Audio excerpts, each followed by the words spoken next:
Hello YouTube. Today we're going to be talking about tarot. Is it real or is it fake?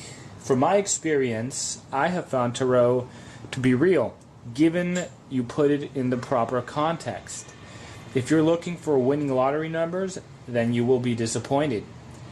You don't have to be psychic to use the tarot. If tarot was, if it could effectively pick out winning lottery numbers for you, then there would be a lot of winners in the lottery, because there's apparently a lot of psychics who can predict the future, but it's not going to happen with tarot. And the reason why that is because a game like the lottery is intrinsically random, in that what happens in the past and present and future are all independent of each other and have no correlation to what the past and the present and the future all have to do with each other. That's just the way it is. Also, if you could predict the lottery numbers with the tarot decks or any form of divination, then all the psychics would be doing it. So let's say now you have 1 million psychics and $1 million jackpot. No one's really going to win $1 million. They're going to win their dollar back. So in a way, it's kind of designed to keep that from happening. So just kind of keep that into perspective. Now, if you're looking for advice to help you see the outcomes of things in your life and help explain things of your past and give you perspective in helping you make the right decision or how to improve your decision or what to watch out for, the tarot deck is a great source of information and knowledge. Now, that being said, there are fake psychics, wannabe psychics who don't know what they're talking about, but I guess you could say they mean well, and just con artists in general, who will tell you anything just to get your money. And so a lot of people are probably here thinking, well, should I go to a psychic? But I don't know. Either you're creeped out by them, you don't trust them. I don't blame you. So oftentimes people pick up a book and go from there.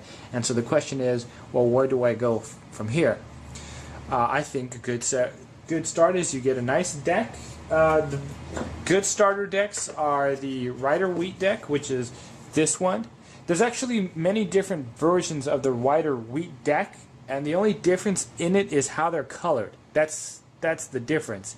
If anything, I just start with the standard, but you can see if you like the colors of the other ones. Golden Tarot, I think, is another great one, and it comes with a little booklet right here, a little set there for about, I think I picked it up for like 17, 20 bucks there. But as far as books go, I think the best, for you to understand what's going to happen, what you're doing, and what you're reading, I recommend this book, the Tarot, The Game of Divination. I found that on a website called lulu.com. I've had many books in the past, but none that really clarified things and simplified it for me like that one. I'm not saying it's the only book you should get, but it's definitely one of the first. And if you don't have it in your collection, I highly recommend that you do. With that being said, we go on to predicting the future with tarot card decks. Now, tarot card predicts the future based on how the situation is unfolding. For example, here's a guy at a party and he jumps into the pool. What is the likelihood that he will get wet? It's pretty likely. So the past is you have a guy who wants to jump in the pool. In the present, he's jumping into the pool, and in the future, he's wet. Very likely that will happen. How can you change that? Well, you have the guy. He's going to jump in the pool, but this time he has a waterproof outfit which completely surrounds his body. He jumps into the pool, and now he's not wet. He's dry, but he's in the pool. So you see how you can change your future? It starts out the same, but because of that change you make, the outcome comes out different. Does it say you can completely stop what's going to happen? No, but you may change the severity of anything bad or increase the benefit of it or completely turn around the situation. Now, that whole analogy of the guy jumping in the water, I kind of took it out of this book, so I'm going to give you credit for that one so I don't get in trouble, Mr. Solomon Barajas there.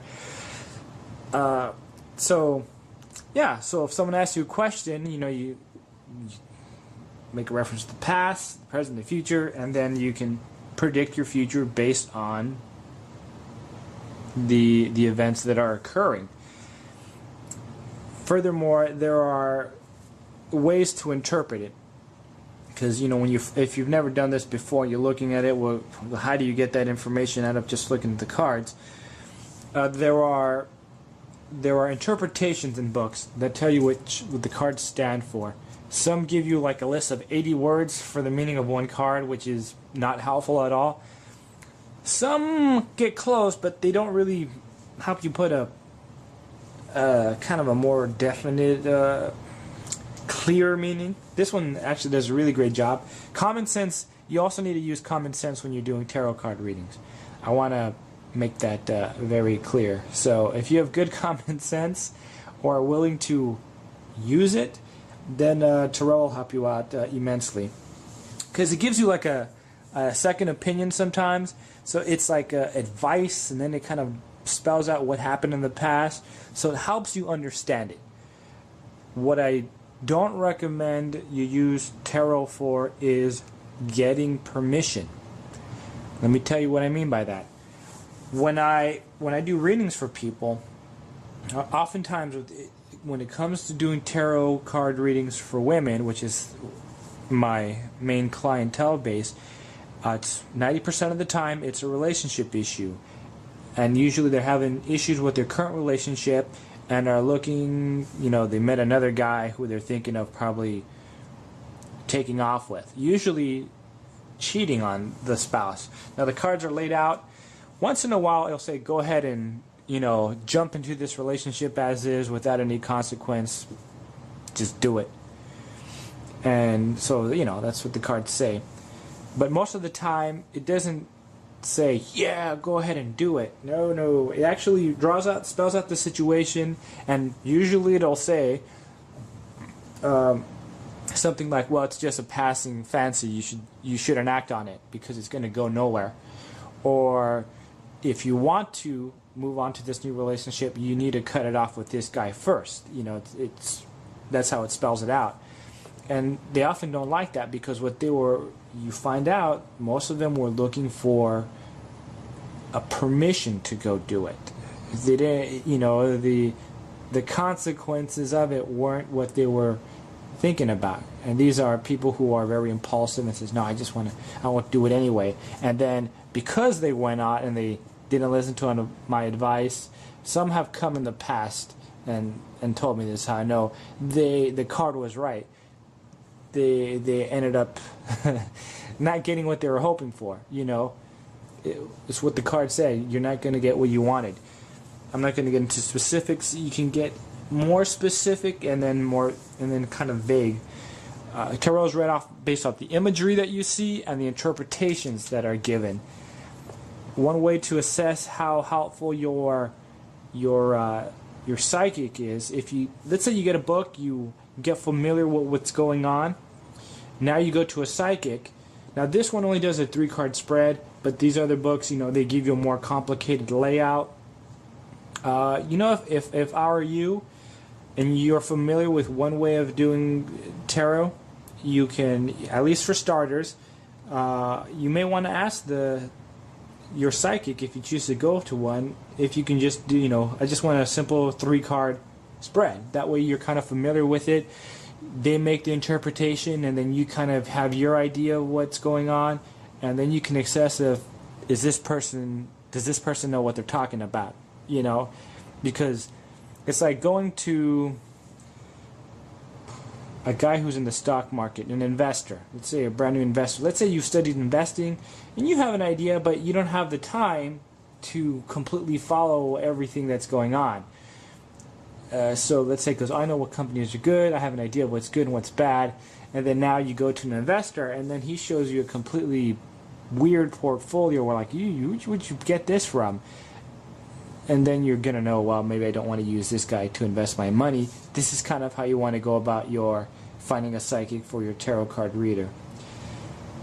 So that's my 2 cents on it. I hope that was clear. I guess I'll see it when this is posted up on YouTube. Any questions, feel free to ask. I got other videos that cover tarot, as far as books, how to choose a card, shuffling, so on and so forth. So maybe that'll answer your other questions that you may have. All right, thanks for watching. Bye-bye.